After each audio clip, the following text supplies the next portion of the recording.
Okay, we can't make this stuff up. We're on episode 4 of our series, Silas.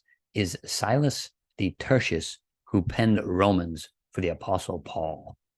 So, what we're going to do today is look at Romans 16:22. Who is Tertius? This is Paul's amanuensis, who wrote down Paul's words in the letter to the Romans. It says, I, Tertius, who wrote this letter, greet you in the Lord. This is the only mention of a Tertius in the Bible, and for this reason, it's a good idea to dig into this and see what's going on here. So I found a couple of commentary notes here from Gill's notes in the Bible. He says, unless it may be thought, as it is by some, that this man was the same with Silas, who was a constant companion of the apostle. And very important here, he says, and the Hebrew word is the same as Tertius. So Tertius means third in Latin, and what Gill is saying here, that the Hebrew word is the same as Silas. That's very important. And Clarke's notes says something similar. He says, some eminent commentators suppose that Tertius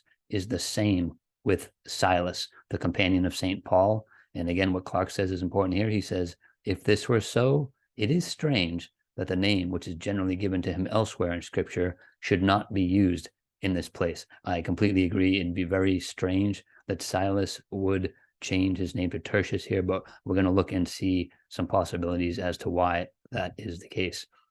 So some quick background to the book of Romans. What was the situation? Paul and his travel companions, they're in Corinth on Paul's third missionary journey. They're getting ready to journey to Jerusalem to deliver a sizable contribution from the Macedonian and other Gentile churches to the Jerusalem church. And it's believed that all of his companions, they're representatives of the Gentile churches, and that they're named in Acts chapter 20, verses 4 and 5. And these are the same men who are listed in the last chapter of Paul's letter to the Romans. That's in chapter 16, verses 21 to 23. So you can kind of just do a comparison of those names. So we are going to do that comparison, but we're going to ask a question also. Why are some of the names different? So on the left-hand side, I have from Romans chapter 16, the names of the men. And on the right-hand side, I have from Acts chapter 20, the people who are said are Paul's travel companions going with the contribution. On the left-hand side, they're in order as they were in Romans. You first have Timothy, you have Lucius and Jason, and that Jason is believed to be the Jason of the Thessalonians, which also makes one believe that Lucius and Jason are both of the Thessalonians. You have Sosipater, you have Tertius, who wrote the letter. Again, we're going to argue that that's Silas. You have a Gaius, who is the host of Paul and Silas and to the whole church. And then lastly, you have Erastus, the city treasurer, and his brother Quartus, or the brother Quartus. So on the right-hand side now, in Acts 20, verses 4 and 5, you can see similar names. You have Timothy, just like you see over here in Romans. Now here, second one, Thessalonians, you have Aristarchus and Secundus instead of Lucius and Jason. We're going to go back to that. So Sopater the Berean is believed to be the same as Sosipater in Romans. And then again, Tertius, Silas. We believe that Silas is behind the we statements in Acts, so it makes sense that he would be possibly Tertius here. And just as Clarke and Gill mentioned in their notes, we see a strong reason to believe this is Silas. And in Acts, again, we have Gaius of Derbe, believed to be Gaius, who is host of the church in Corinth. Again, some argue back and forth, but he still could be Gaius, who was born in Derbe, but moved to Corinth as the host of the church. And then finally, you have the Asians, Tychicus and Trophimus.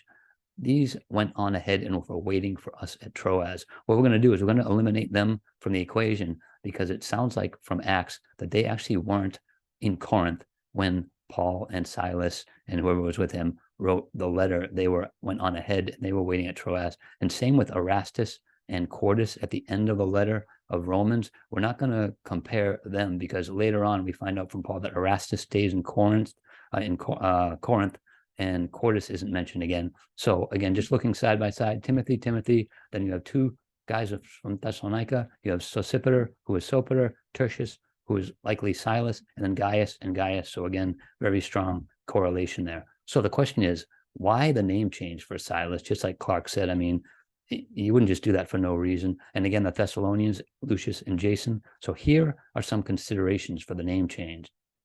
Silas, as well as the Thessalonians, Lucius and Jason, also known as Aristarchus and Secundus, were still being persecuted by the unbelievers in Thessalonica. You can read that in 1st and 2nd Thessalonians. Now, I'm of the belief, this is just me, that 1st and 2nd Thessalonians were written during Paul's third missionary journey, not his second. So it was written during the time of Acts 20, which is the same time Paul's writing Romans, and that persecution seems like it was very heavy. So maybe to protect themselves, there's a reason for them to change their names. Next bullet point here is we have the letter to the Romans indicated that a large sum of money was going to Jerusalem. And if these men, these Thessalonians, along with Silas as well, if they were identified, it would have put that money in jeopardy. And this recalls Acts chapter 17, the first instance in Thessalonica. This is when Jason, it says, was accused of harboring Paul and Silas, and it says, and the people and the city authorities were disturbed when they heard these things. They were saying, there is another king, Jesus. And when they had taken money and security from Jason and the rest, they let them go. So they took money from Jason and then they let Paul go, probably in a pledge to say, hey, this Paul's never come back here. So they took bail, so to speak, or bribe, whatever you want to call it. So it'd be it wouldn't be very prudent to write a letter with your name in it, letting them know that if they see these guys again, these guys are traveling with a large sum of money, they're just going to take the money again. So that's a possible reason. I don't know if there's any other reason there. So heading to the end here, is it reasonable to conclude that Silas and Tertius are the same person? To me, it's certainly not impossible. You can't say it's impossible. And I think it is very reasonable. First of all, we know that Silas can write. He wrote 1st and Thessalonians and 1st Peter, or at least assisted in writing them, as most people believe. And Silas, we've already proven, at least I'm convinced from the first few episodes, that Silas is behind the we statements of the book of Acts, including Acts chapter 20. So this would make him the author of the book of Acts and the author of the third gospel. The name Tertius is never mentioned outside of Romans 16:22. So that's just extremely strange to have one guy just pop up in Paul's most famous letter, most all-encompassing letter, and then the guy just disappears. Also, there are legitimate reasons for Silas, along with the Thessalonians, to conceal his name in Romans, as we just talked about. So it's kind of where we're at. Lord willing, in future episodes, we're still going to look at the question of, are Silas and Luke the same person? This is kind of what started the study. Josiah Condor had his little thesis, or his theory, that Silas and Luke were the same person.